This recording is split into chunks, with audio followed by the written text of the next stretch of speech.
Tren helm unik melanda Bali. Helm tersebut dibuat menyerupai tabung gas LPG, teko, rice cooker, hingga granat.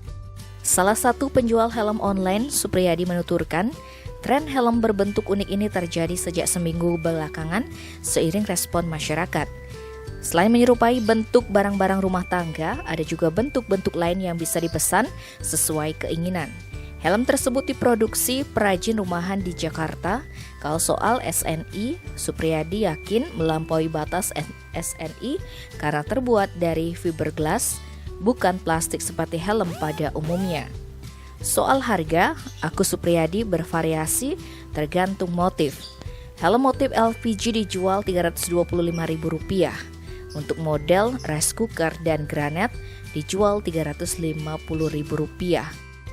Tren helm ini, tutur Supriyadi, berawal dari postingannya di media sosial. Setelah mendapat respon, dia tawarkan di marketplace Bali. Selain melayani pembelian dengan sistem COD, ia juga siap mengirimkan pesanan bagi konsumen di luar Bali. Ia mengatakan masyarakat yang berminat dapat mengikuti sistem pre-order selama 3-4 hari. Tim Bali Express melaporkan.